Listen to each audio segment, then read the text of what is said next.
Well, hello and welcome to episode 101.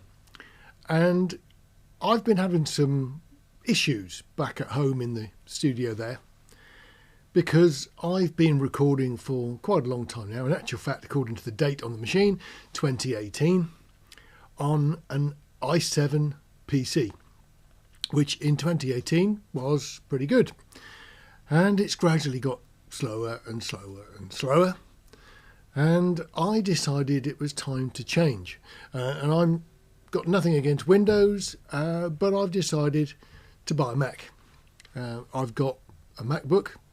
I've got a couple of iMacs here in the video studio. So I'm quite happy flitting between PC and Mac. And currently I edit these particular videos on Premiere running on a PC. So I've got no real gripe with it.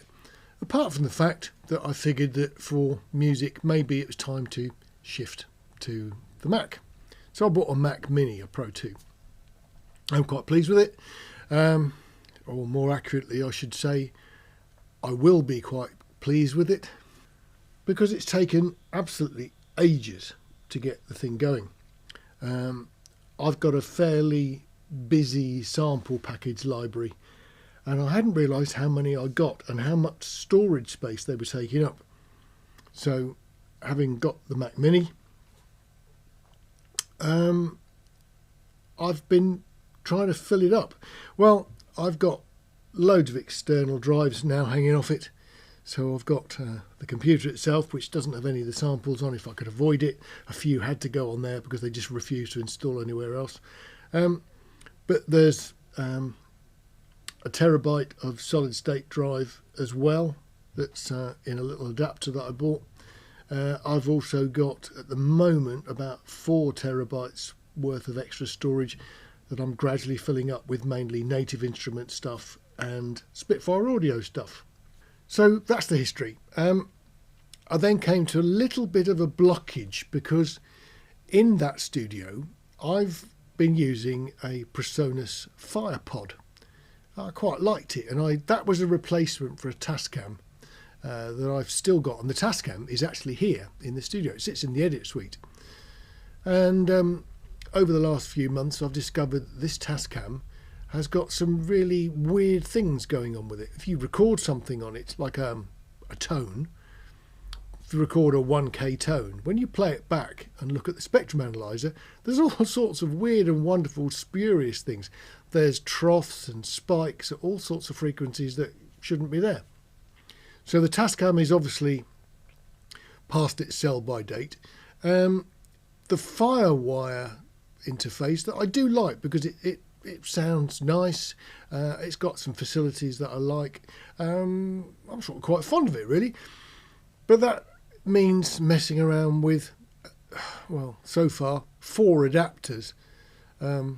Trying to get the Firewire out of that into just the right sort of socketry to get it plugged into the Mac is proving a bit of a challenge, and it's not particularly reliable because the weight of all the adapters is meant that they've fell out already. So I figured I should really look for another interface. Now, here in the video studio we do a lot of the video light work, and I've got a Midas M32, which is basically a Behringer X32 with upgraded preamps and slightly nicer faders, but I mean, apart from that it's pretty much the same thing. And I spotted the Behringer 1820 interface that has those very same Midas preamps in. So I bought one of those, and it arrived today. So what I've done is connect it here in the video studio temporarily into Cubase Pro that just does actually run on this Mac here. It doesn't have all the mega sample library attached to it, but it's pretty good for recording sort of, you know, the bits and pieces I do audio here. So that's what I've been doing. So I have to say I'm quite pleased with it. Now, these particular things are really neat. So on the front we've got 2 combo connectors, which are mic channels 1 and 2, or the line-ins 1 and 2. There's another 6 on the back. Each one of the input channels has a line or an instrument level switch. It has a pad if what's coming in is a bit hot. Over here we can select phantom power for the first 4, phantom power for the second 4, and then there's quite an interesting sort of master section. There's the usual controls here for master output, so it's the left and right, with a little button you can prod that will dim them down in volume if you want somebody to talk to somebody when you've been playing really loud. And there's also a mute that turns off the left and right output, which is surprisingly useful, because very often when you've got these sort of things set up, you suddenly discover a live mic is actually coming through the speakers because of the mix control. So all in all, it's got a pretty decent feature count, and I think in terms of the gadgetry, it suits me down to the ground. It does exactly what I'd like it to do. The preamps are the Midas ones, which are just a tiny little bit more quiet and perhaps to my ears a little bit nicer sounding than the Behringer ones that are in the X32 that I've got. So with the Midas ones, I figured this was probably a pretty good thing to go for. And I'll take it home with me today and put it in the other studio and get that running on the Mac, which is getting close to being usable. I think I've got most of the important samples on it, but the interface problem was just a bit of a pain in the bum, so I've swapped for that. I wondered perhaps what I'm quickly going to do is do a swap, because at the moment you're listening to me on the SM7B that we always use, going through one of the preamps into the actual camera that you're looking at me on now. It's got quite a nice quiet preamp in this particular camera. If you give it a bit of level, it's actually okay. So I figured that what we'll do is we'll disconnect the mic from here and plug it straight into, say, channel 1 on the Behringer.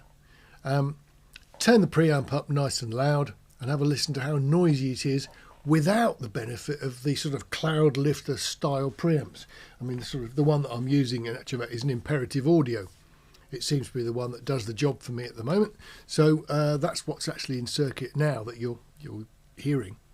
So I'm going to disconnect that and plug the SM7B straight into the Behringer, and we'll see what sort of noise figure it gives us. So that's the SM7B going straight into Cubase there.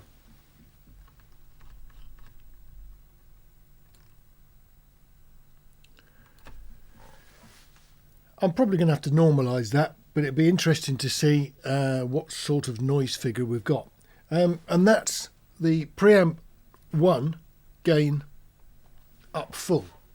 So that's not bad. Now when I do it, the only indication you've got on here are 2 lights. There's a green light that flashes in time with your speech when you've got signal, and if you go too much, it'll go red. So it's really back to the old-fashioned way of doing it. So green's good, turn it up until you get a red signal, and then just back it off a bit, and that sort of set your levels. So I can't get it to actually distort, so what I'm going to do is now replace this with the preamping circuit. Well, that's giving a lot more output. So the Behringer 48 volts Phantom's now turned on. It's powering the inline preamp, and that's going in the front, and we're recording it. So that seems to work pretty well. Now, probably what I need to do is do a little bit of speech on this and then shut up and let you hear the background noise in the studio here. Now, as I'm sitting here, I can hear a very slight hum coming from the speakers over here. I can hear footsteps in the office, but they're quite distant. So I'll shut up and let you hear just the system noise and the noise in the room here.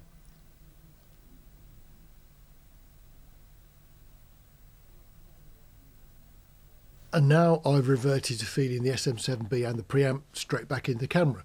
So if I shut up again, you can compare the noise on the camera.